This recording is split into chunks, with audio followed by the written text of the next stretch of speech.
Broadcasting live. It's America's longest running talk show on computers. It's Computer America, bringing you the biggest names in technology with guest interviews, new products, and your emails. Listen live at computeramerica.com on any device around the world. Email the show at live@computeramerica.com or find us on social media. Be sure to check out our website for contests, giveaways, show notes, live video stream, podcasts, and more. You're listening to Computer America. Hello and welcome into the Computer America Show. We are the nation's longest running, nationally syndicated radio talk show on computers and technology. Thank you for joining us. I'm your host, Ben Crossman, and I hope all of you are having a great Friday. I know that it's a very special Friday for some of you, so, be safe. But for everyone else out there, hey, Friday is reason enough alone to party. So with that being said, welcome into another edition of the Computer America Show. I'm your host, Ben Crossman, and why don't we go ahead and get started by doing some of the basics, including mentioning, of course, computeramerica.com. That's where you'll find everything and anything having to do with our program, be that articles that we write, reviews that we do, of course, any such as today when we have a guest on, we have a link to their website. Any articles that we do later on in the program, everything will be in one place right there on our homepage. So if you're driving, if you're busy, don't worry, we have you covered. Everything that you need to know is right there. Let's see. Also, while you're there, be sure to check out the live video feed, and that's brought to you by OWC. And be sure to check out the social media contest, which is brought to you by Logitech. And details and all of that can be found again at our website, computeramerica.com. So with with that being said, why don't we go ahead and just jump right into our interview with our guest today? Because I'm super excited about this. When it comes to security, it's something that we could really, kind of harp on all day long, and we really do enjoy doing that. So why don't we go ahead and introduce our guests? So, spelled a little weird, but they are a company called Qwyit, Qwyit, and you can check them out at qwyit.com. But joining us today to tell us about the company, how they got started, and what it exactly is that they do is the founder and CTO, Mr. Paul McGough. And Paul, welcome onto Computer America. Hi, Ben. Thanks for having me on. Appreciate it. Our pleasure. So why don't we go ahead and just get a bit of a background on yourself and, how you kind of found yourself in this in cryptography, because that's not, kind of wake up one day and you accidentally fall into the field. What's your background? Ben, I've been doing this for about 35 years now, and I first started, as you said, cryptography isn't someplace you go. I first started by working on classified government security projects. I did that for about 10 or 12 years, and they were all about secure communication. So that was I got birthed right into working on those projects, learning, understanding, and seeing how they did things. And then I've been out in the business world, running small companies and working for large groups like CSC and SAIC and AOL, and all of those were all on communications projects, on data at rest, data in communication, and so I've been doing that for a long, long time. And Qwyit itself started about 22 years ago. After working on all of that classified stuff, I thought, maybe there's a better way to do some of these things, and we started thinking about them, and we put those together in an authentication and data protocol, and we've worked on it for about 22 years, and in the last 3, we've kind of defined it and put it into 3 separate products where we do things for communications, data communications, where we do things for data at rest, and also where we do things for financial transactions. Those are, of course, those are very important things to of course, keep secure, safe, and I'm sure your customers really expect, not just being right, 90% of the time, but 100% of the time. Why don't we go ahead and just kind of get started with, you have here, why is this a breakthrough, or why is this breakthrough so significant to not only telecommunications, but general internet? I assume that means your technology, and I guess before we get into that question, we should probably outline Qwyit makes something called QwyitTalk. What is QwyitTalk, and why, well, let's start with that. What is QwyitTalk?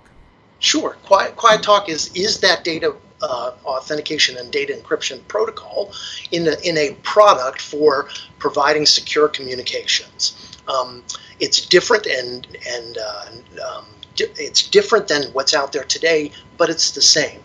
Ben, you know what your lock on your browser means. That's HTTPS. Right. And the protocol that's running behind that is called TLS, Transport Layer Security. And the way transport layer security works today is it involves certificates, and it has a methodology where you do an initial authentication, and then underneath, after that authentication, you choose a cipher and you perform encryption afterwards. Well, QwyitTalk is exactly that same process, but we use a different underlying technology. We use our Qwyit protocol, and we perform the exact same things as TLS does. So it is TLS, but it's TLS with new and different technology underneath it. And that new and different technology underneath it, Ben, it enables different properties, and those properties are what make it a little bit revolutionary and a little bit different than what's out there today.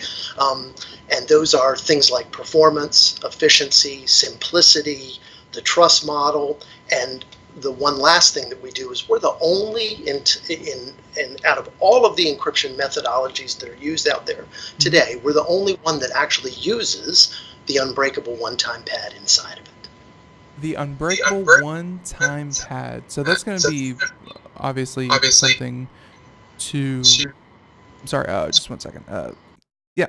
So yeah, that's going to be something that I think is going to need some explanation, because everything you said there sounds great. So on paper, that's everything you want, and it sounds like a wish list when it comes to business management and security, where it's not just super secure, but in some cases you can make something that's super secure, but it's not easy to use, and it's definitely not easy to implement, and it's definitely not easy, or it's not cheap.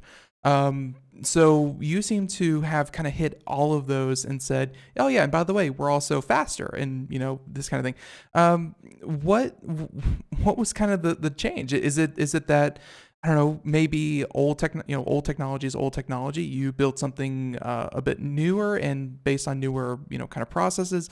Just how were you able to accomplish this? Unbreakable exists. We didn't make it up. You didn't make it up. I didn't make it up. It's been around for 100 years. It's Gilbert Vernom, and it's called a one-time pad. And the reason they use the word pad is it was invented in 1917, and a pad then was the key. You actually had a pad of paper, and you put your key on it. But what it means is it's used one time, and it's used for every single bit of plain text that you want to encrypt, that you want to keep secret. For every single bit, you have to use a new and different bit of the cipher, of the encryption key. So for every single message that you send, everything going back and forth from Ben, you talking to me talking to you, you talking to your friends, you talking to all those people out there, it becomes difficult to solve the key distribution problem. How do we get all those keys out there to do this one-time pad? Well, the technology that's out there today, public key and any other implementations, they didn't really solve that key distribution problem because they don't use a one-time pad underneath it. Well, we do, and the way we do it is completely transparent. You can go to our website and you can download all of our papers. We have our reference guides there. We have all of our technology is available for everybody to inspect. So we aren't the first people to talk about Unbreakable, but we're the first ones to actually implement that one-time pad inside QwyitTalk for every single message that we send back and forth. I gotcha. That, of course, sounds perfect, like just kind of what you want. Why don't we kind of get into some of the subtleties here? Because when it comes to, and one thing that I should probably ask you is that you could probably make something that is very, very secure, very, very safe, all these kinds of things. But at the same time, if it doesn't play nicely with what's already established in the market, I think it's a bit harder to get everyone to switch, like even if it's across the board better. If it doesn't work with existing systems, then it's really hard to get something adopted. Uh, how much effort was there to make sure that this works? If you send something that's encrypted to another client that doesn't use your technology, are they going to be locked out just like everyone else, or how is that going to go?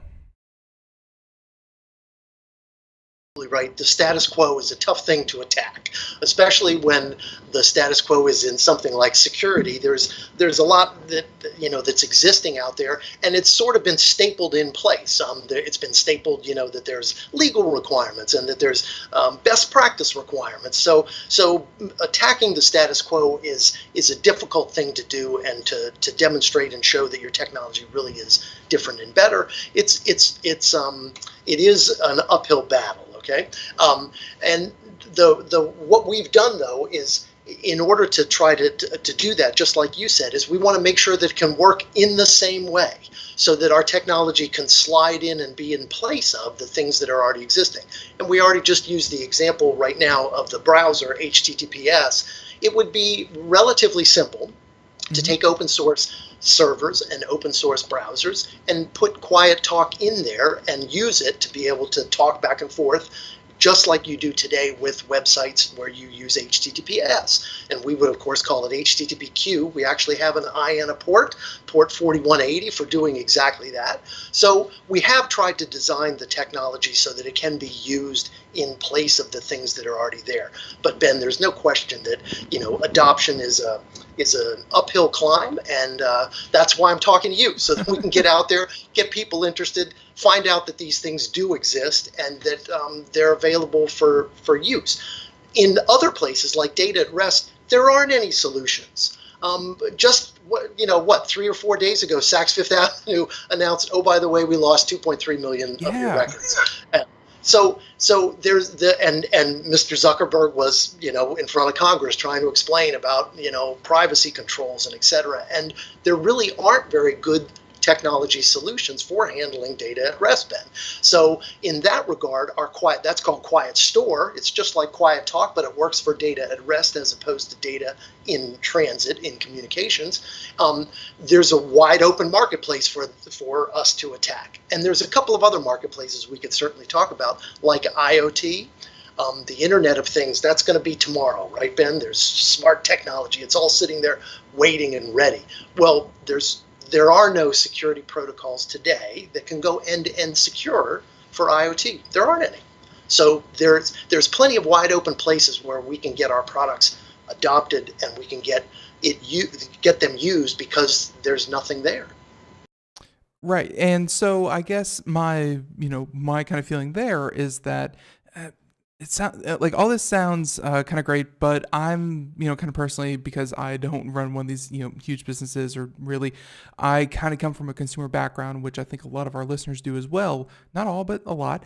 Talk about where in the whole scheme of security does it come in? Because, I'm sure people have heard of things like antivirus. They have, security experts that come and do penetration testing to make sure that all their ports are kind of sealed, and all this kind of thing. Where does encryption fit into a secure working environment? Is this something that you set up behind the scenes and no one is ever going to kind of notice, or is this something that it's an active process? Up in the back end, people would just be able to use it. Ben, the thing about encryption, it isn't in enough places. For instance, we just talked about HTTPS. Everybody, quote, knows what it is. Ben, it still only has a 70 to 75% penetration rate across the internet.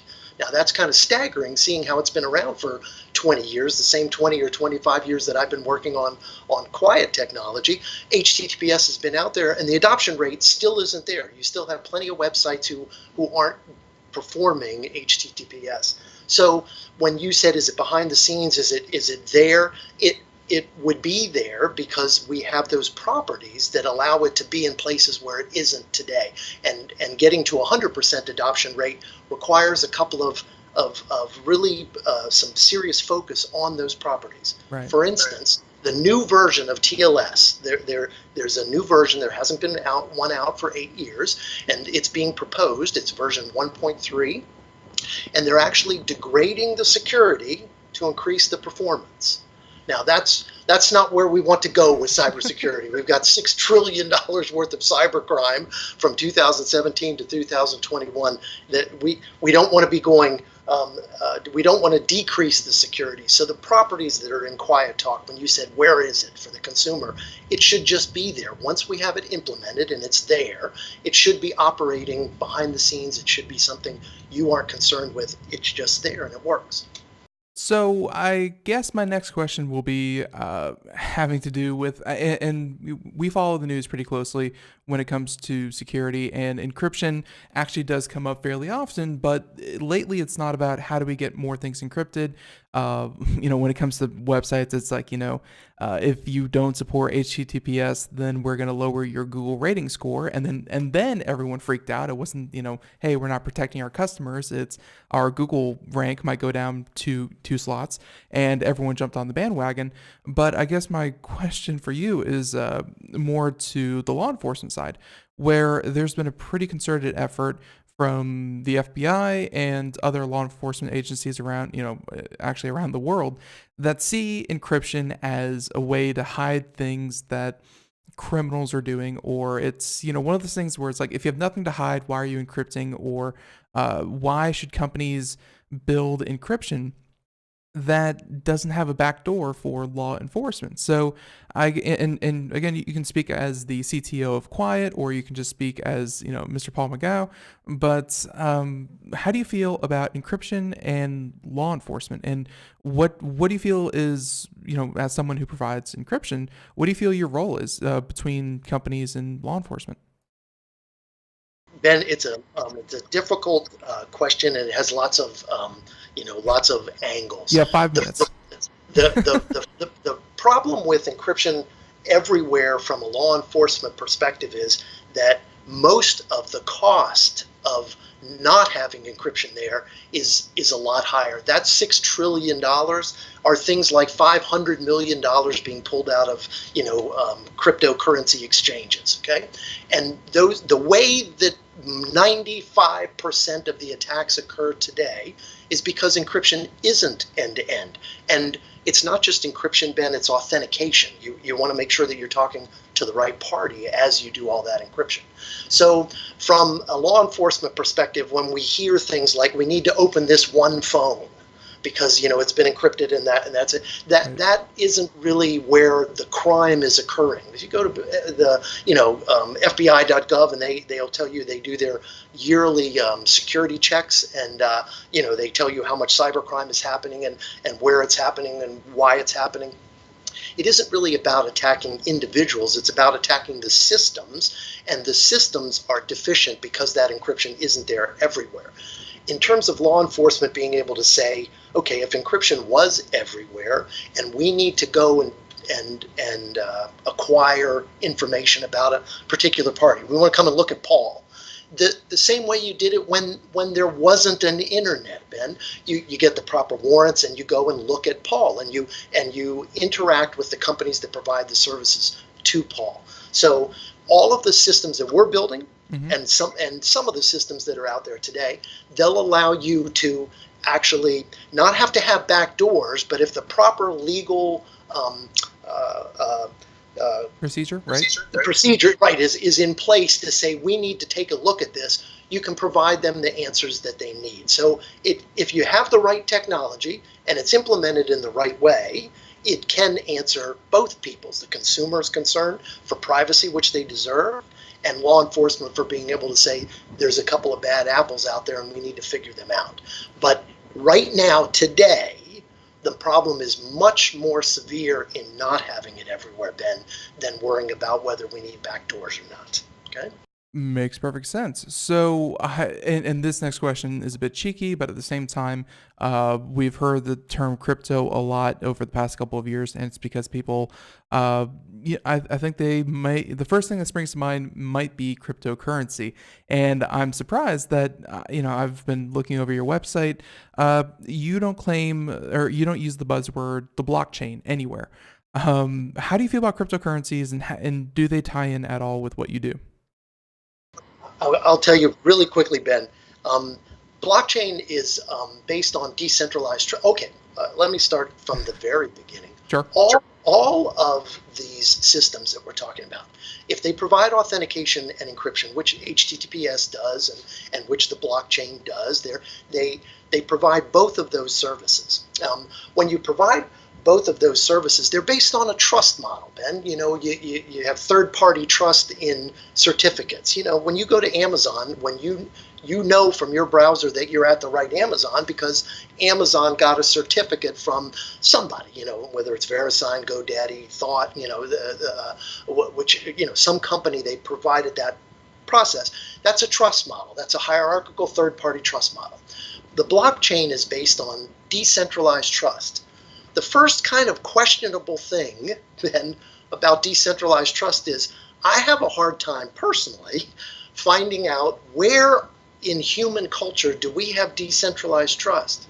For instance, I didn't get on your program, Ben, just because you figured, hey, you stumbled across Qwyit and you thought you'd call me up. Right. The way trust works in all human aspects is there's kind of a central place. You've got the villagers down below in the valley who've got the vegetables, and you've got the hunters and the meat up above. They build a depot in the middle of the mountains so that everybody can kind of go there at different times, and so we trust third parties. That's how it works.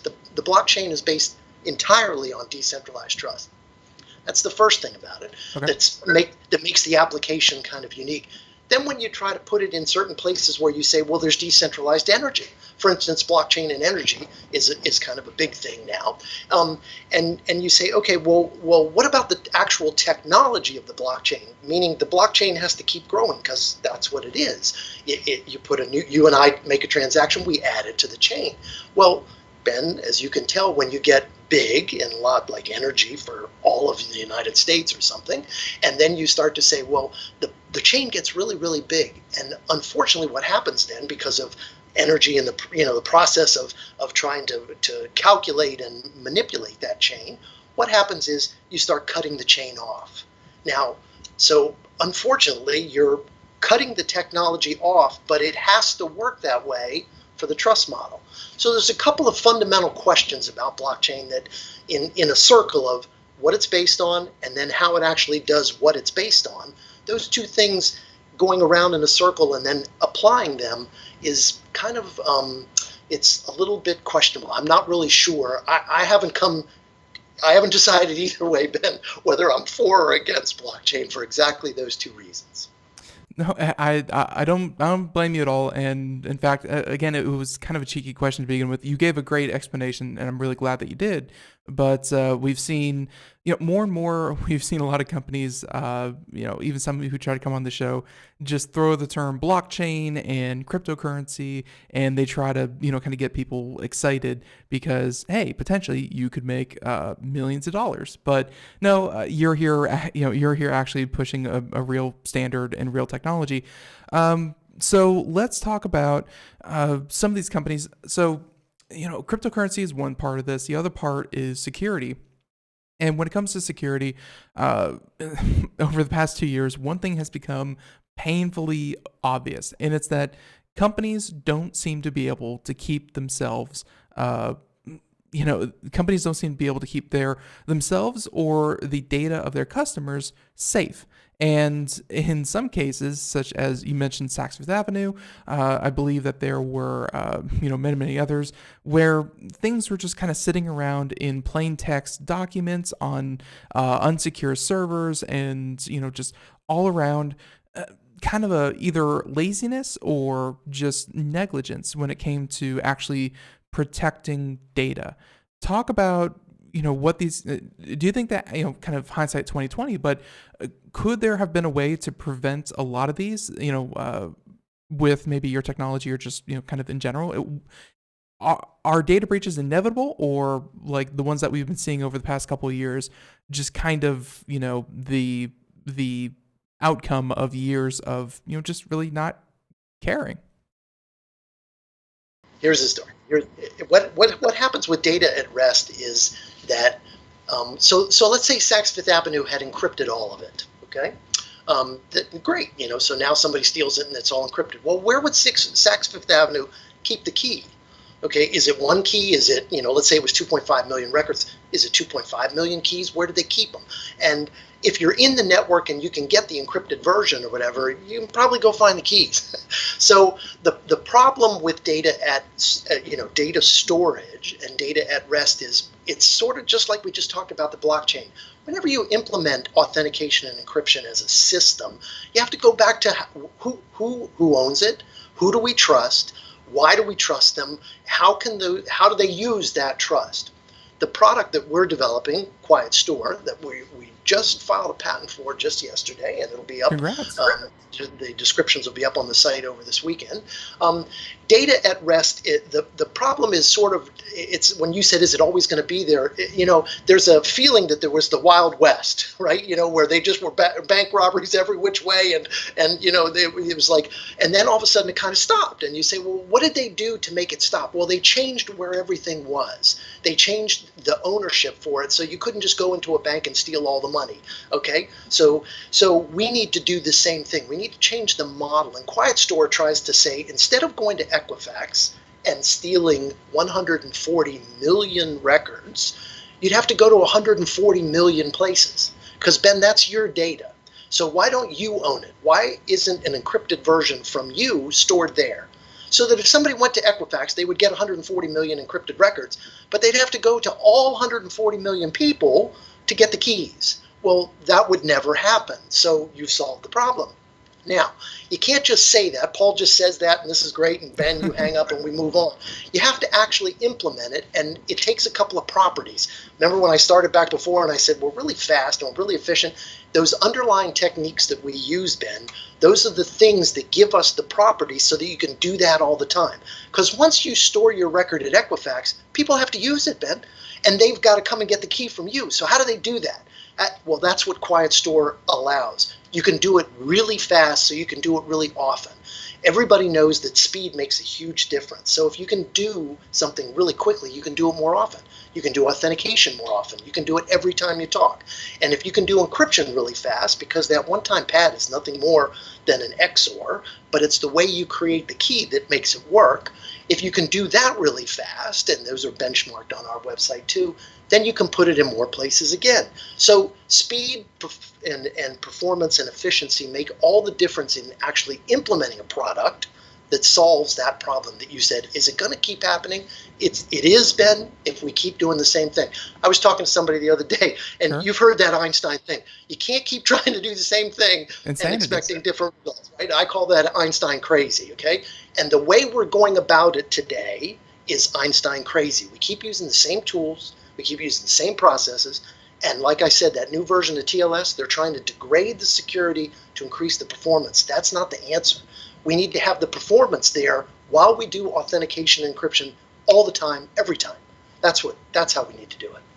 No, and of course it makes perfect sense. And I guess, but one part where I can kind of see the idea of degrading protection in favor of performance would be, kind of the same reason that we saw people with those debit cards and the chips. And it seems like such a silly reason when you talk about the hard numbers of, just how much time it takes. But a lot of stores pulled back from the chip standard because they said it took like an average of like 13 seconds longer to authenticate their cards as opposed to the magnetic strip. And it's like, yeah, they're more secure, although, we have heard of hacks on those before, but like it's more secure, but it takes longer. That's where I can kind of see the idea of degrading security in favor of performance, is that something's only as secure as something that you'll actually use, which is, again, why I was surprised and happy to hear that your product does not have that trade-off of performance versus security. So, like, I get that you don't think that, degrading security is a good thing, but I guess if people actually end up using it, then it's probably the better answer. I mean, obviously the best answer would be, something like your product. There's no question. Well, actually, and before we actually get started, we're about to head off to break. Would you mind staying over and just continuing on with us? Oh, perfect. Perfect. So everyone, we're talking to Mr. Paul McGough. He is the CTO of Qwyit, and everyone, we'll be right back. More Computer America right after this. Stay tuned. Dish TV is better than cable TV. Why? Because you can save 45% on packages compared to your high-priced cable bill. Wow. Take those giant scissors out and cut the cable and save with Dish TV. Plus, you get a free DVR upgrade to record your favorite shows and free installation. And with Dish Anywhere, you can watch TV for free on your mobile device. Act fast. You can save hundreds of dollars. Does your cable company do that for you? I don't think so. Get all the best TV programming at your fingertips at a fraction of the price of cable TV. So say adios, arrivederci, goodbye to the high cable bill and save up to 45% on Dish TV packages today. These are limited time offers and can change at any time. Call fast. 800-471-5325. 800-471-5325. 800-471-5325. That's 800-471-5325. Greece is cheap. But the airfare costs a fortune. Paris? Not much closer, and again, airfare... What about Puerto Vallarta? Let's face it, flying anywhere is just too expensive. Wait, what's this? Low-cost airlines. With one call to low-cost airlines, you'll drastically slash your travel costs. We're talking insanely low airline prices to any of your favorite destinations. Where would you like to go? London, Rome, Costa Rica, Australia? Wow, that's cheap. So why wait? Call now to learn how crazy cheap it is to fly anywhere in the U.S. or international. Our prices are so low, we can't publish them. The only way to get them is to call to instantly hear the most amazing best deals on airline travel. It's that easy. So call now and start packing. 800-215-4461. 800-215-4461. 800-215-4461. That's 800-215-4461.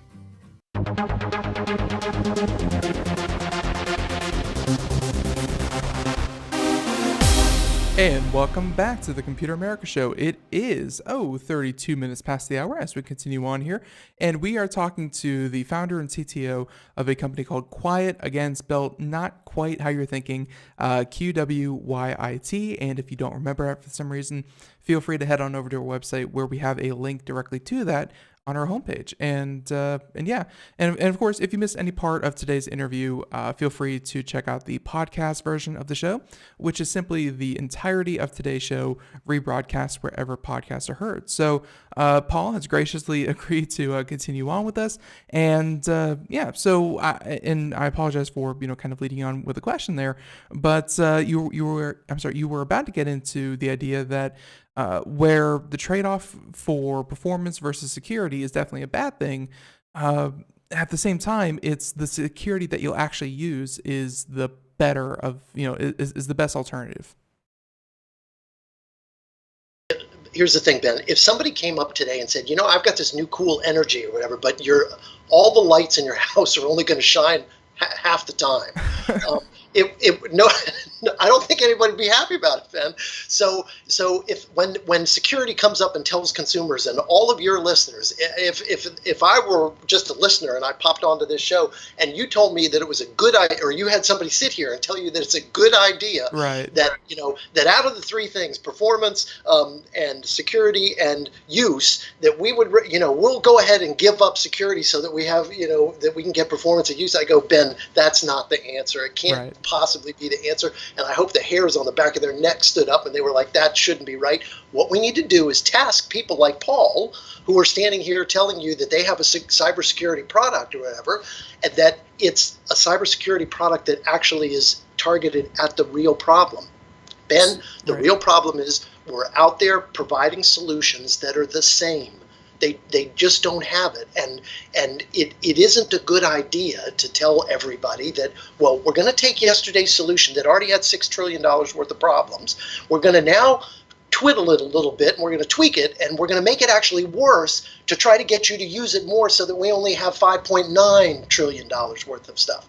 And that isn't the answer. Right. And you pointed out the smart cards. Here's the way I think about it, Ben. When you do a credit card and you just swiped it, there was about 6 processes that happened that go back and forth. Now there's about 13. So they doubled the amount of things we're doing to supposedly make it better. Now, what I'd like to do is tell you that in 1999, I had a meeting with Chase Bank. We had a thing called at the time, Armor Card, which is the Qwyit protocol, and it provided a one-time credit card submission, just like the smart cards do today. But when I made the meeting, I had about 12 slides about how we were going to do that, and we were going to put it on the third magnetic stripe bend. And as soon as I started speaking, they yelled at me and said, "You can't touch the card. You can't do that." And I was like dead in the water, because I was like, "What do you mean you can't touch the card? There's a third magnetic stripe. There's nothing on it. Why don't we use it? And we could do this, the Qwyit protocol." Well, now we've done it, but it costs $3.3 billion across all of these merchants in just the United States, by the way, not even the world, for them to spend the money to upgrade to this new card, and there's a better way to do it. So instead of going from 6 processes to 13, we should go from 6 down to 2 and make those 2 happen really quickly and keep the lights on all the time, Ben. Okay, it's just not acceptable to degrade security for performance to get use. We need to have more use, because it can be everywhere, because it performs, and it's actually better security. That's the answer. Right. I definitely feel like I just got chastised, and probably legitimately that and you're absolutely right, where security should not go backwards, it should only go forwards, because if you make yourself less secure, then the known vulnerabilities, they're only going to get worse. If you don't fix them, they're just going to be taken advantage of over and over and over again. So completely stand with you there. From a consumer perspective, why don't you give us a couple of things that maybe consumers should look for before they shop with a small, medium, large business to make sure that they're being secure? And, maybe from that, if someone out there is running, maybe the back end for one of these companies, they can say, all right, so, that's what we need. Like, of course, simple things like looking for the HTTPS, kind of lock, or what do you kind of look for to make sure that you are safe from, losing your data in simple ways? Whatever. This is just about you using, because we don't do everything. We don't do antivirus. Okay, we're so there's definitely parts of security that we're not involved in. Okay? Right. And here's the thing. Here's what it takes, and I'll tell your consumers, and I'm going to tell you, it's called diligence. Ben, I've had my identity stolen. I don't know if you have. And the way it was stolen is, it was about 1.5 years ago. And what happened was I'll keep the story quick.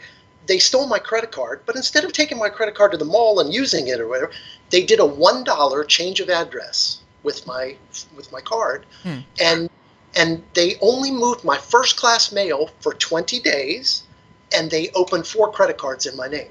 Now, I would never notice that $1 charge, because you see them all the time. You see gas stations and and stuff when you use your debit cards and stuff. You get these little $1 and then they disappear and whatever.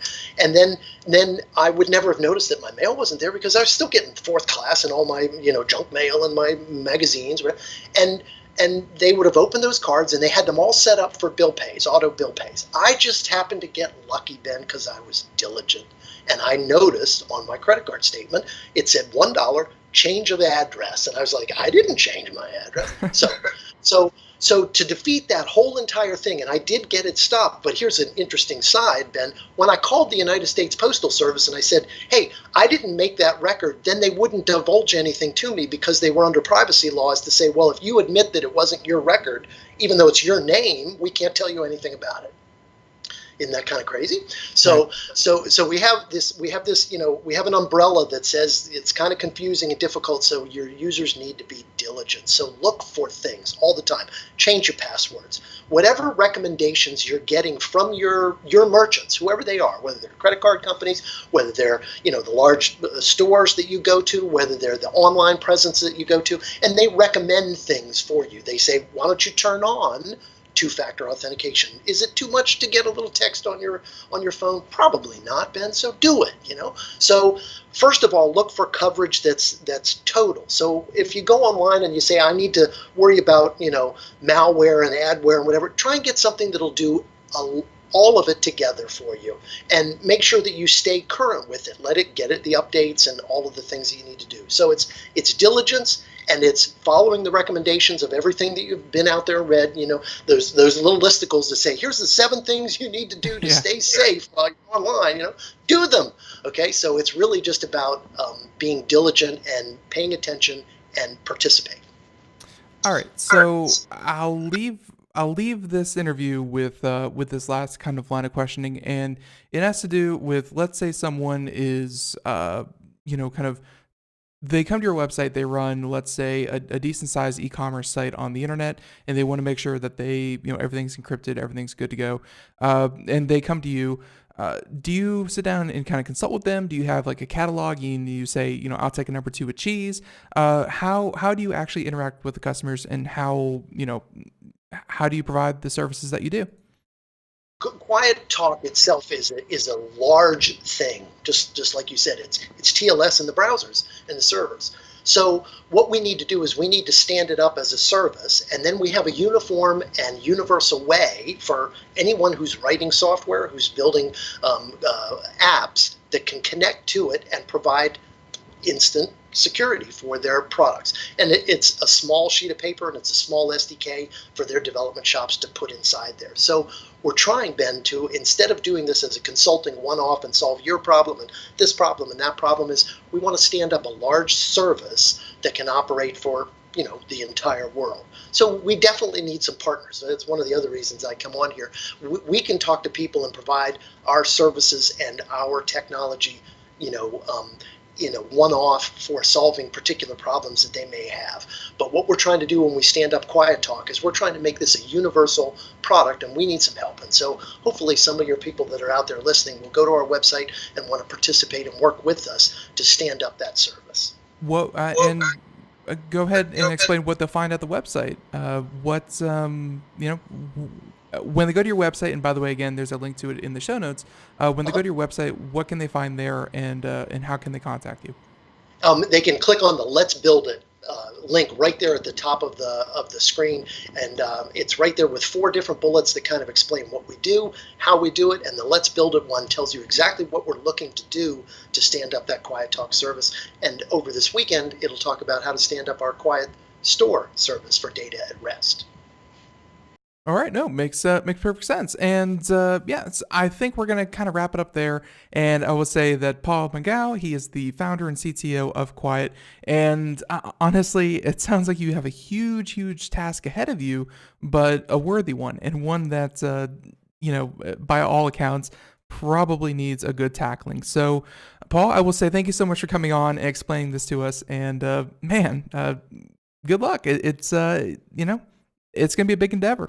Thank you very much, Ben. I've enjoyed being here. I'll come back anytime and talk to you. Thank you. All right, look forward to it. So in the meantime, everyone, one last time, Paul McGough, he is the founder and CTO of Qwyit, Qwyit.com.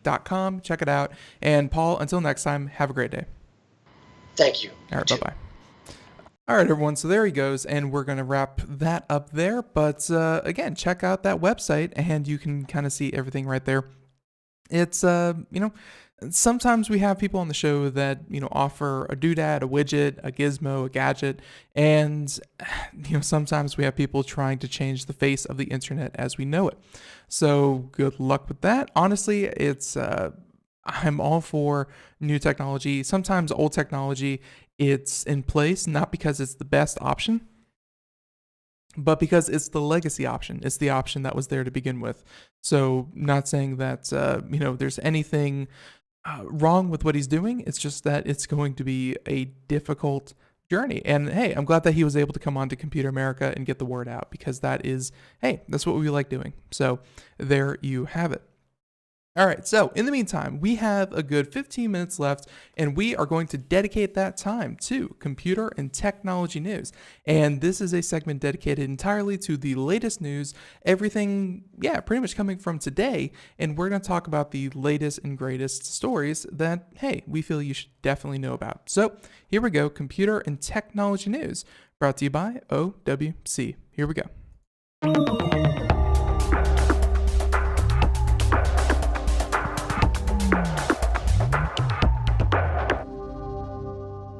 All right. right. So I think the first story that we're going to go ahead and get into is, I think this one. And so this is a story. It broke, I think, yesterday, and it's been, kind of getting the rounds.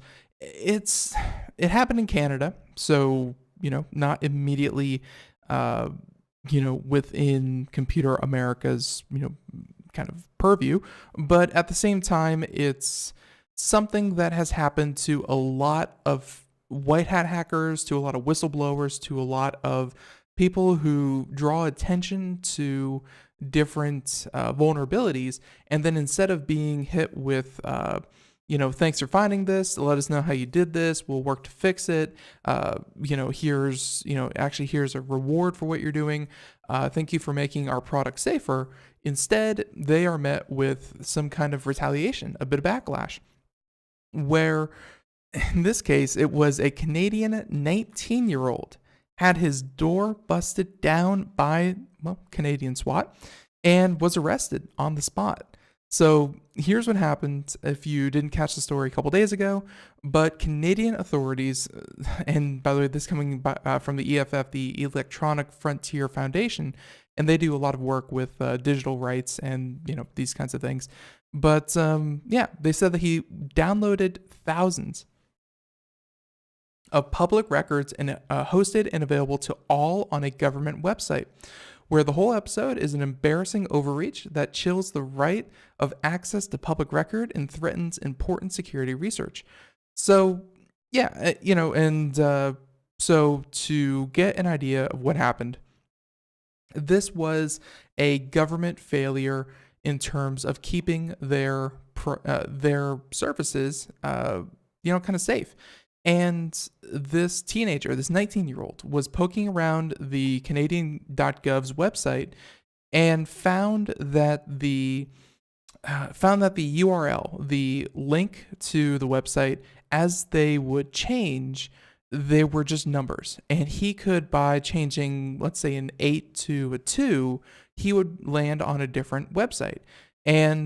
But some of those sites were actually...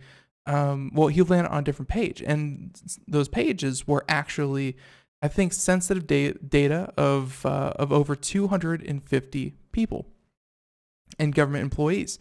And what happened was the 19-year-old wrote a very simple script. It was like one line long, and the script went through line by line, opened the web page, downloaded his contents, moved on to the next.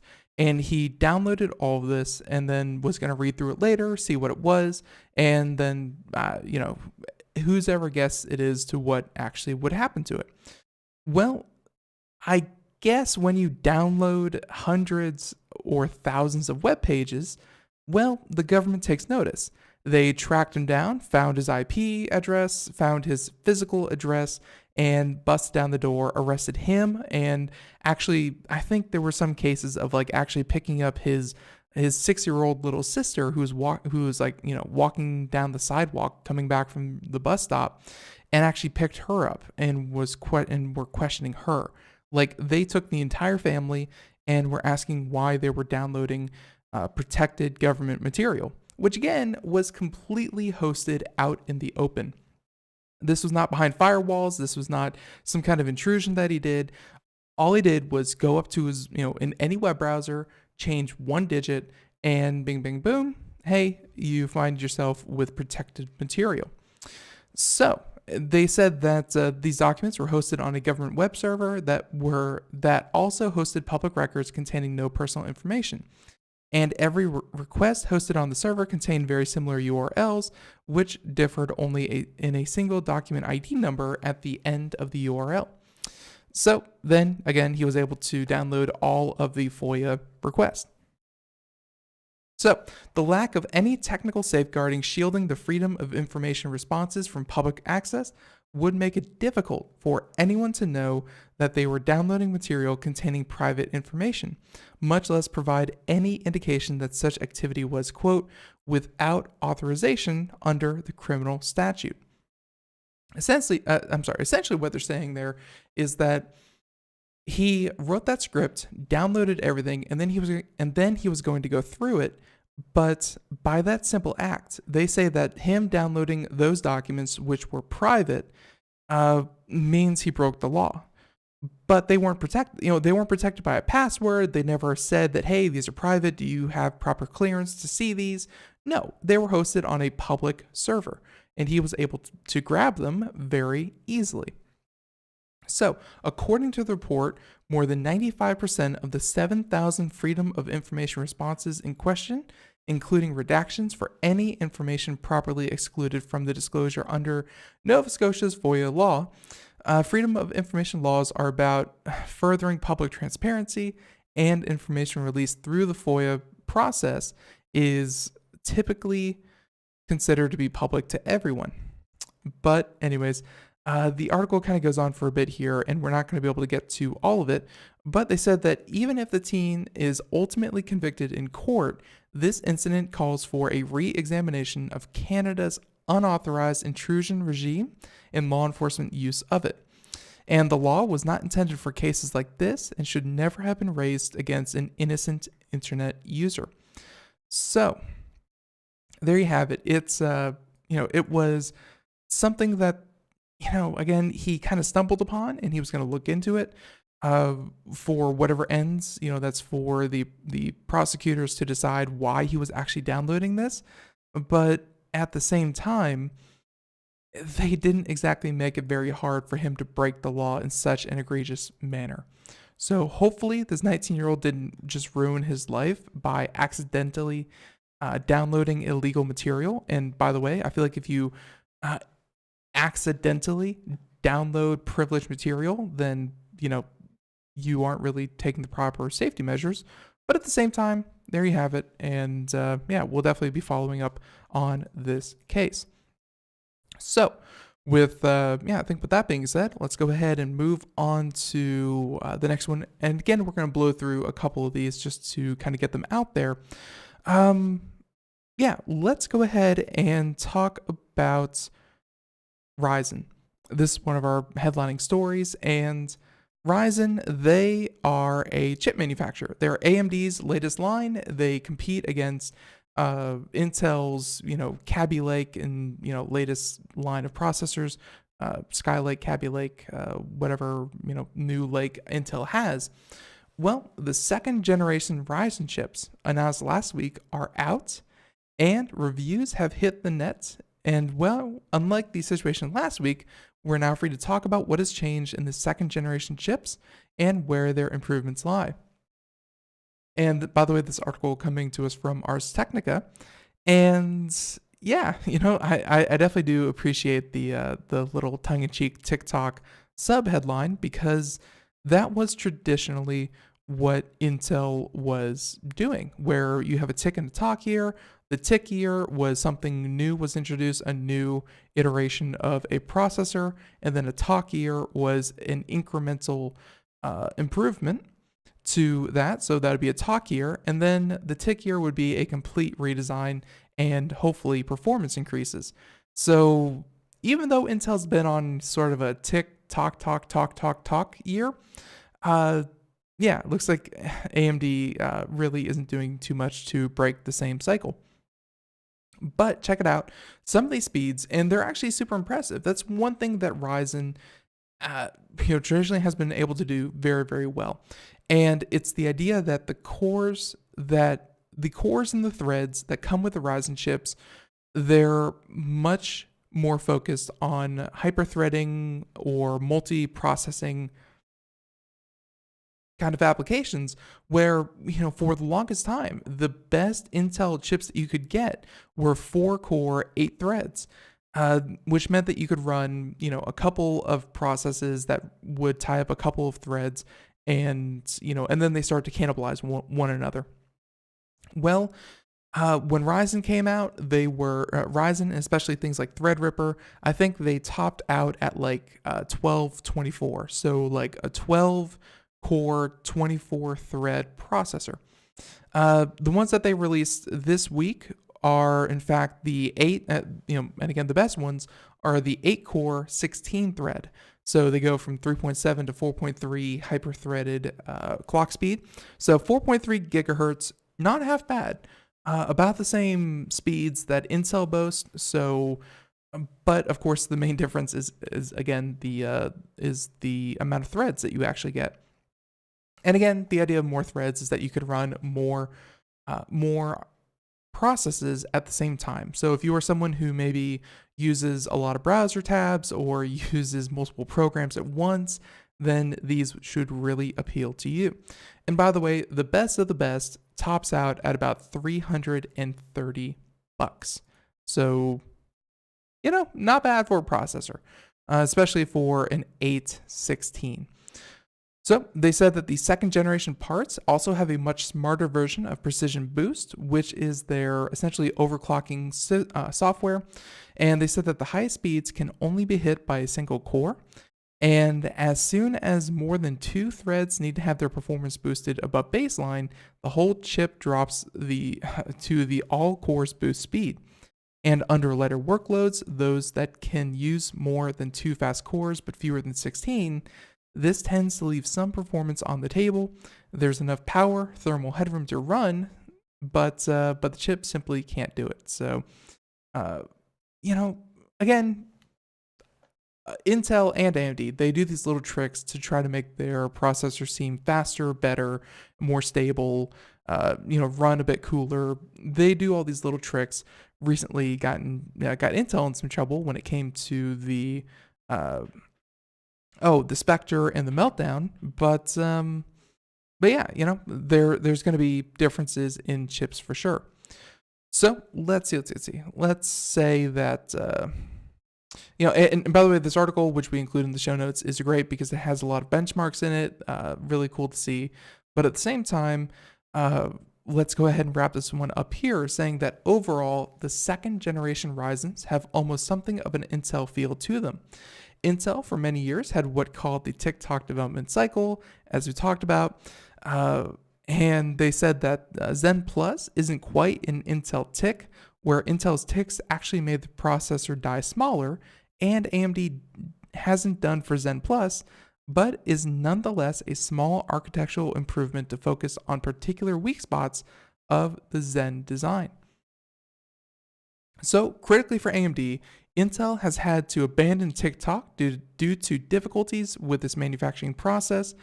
Intel's development of 14 nanometer and 10 nanometer manufacturing have both been delayed, forcing the company to produce multiple generations of processors in the 14 nanometer range, and instead of transitioning to the 10 nanometer die.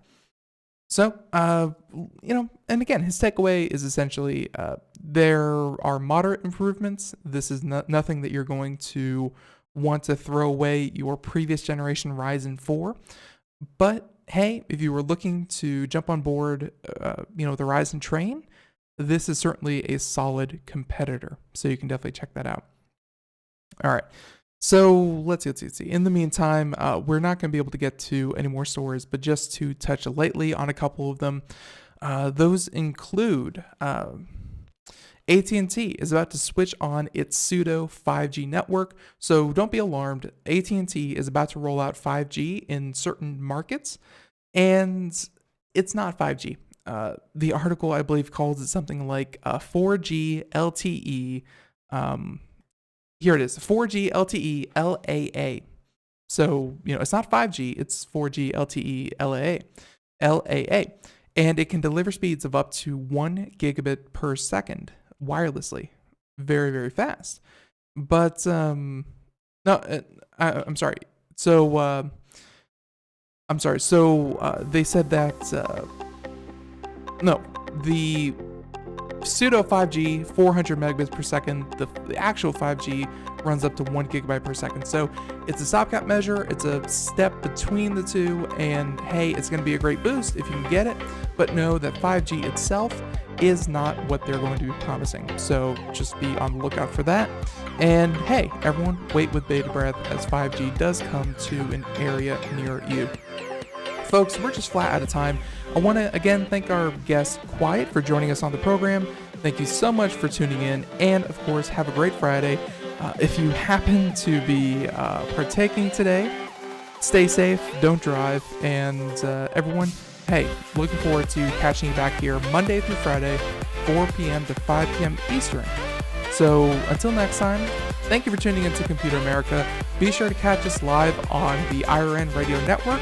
And of course, be sure to catch our podcast wherever podcasts are heard.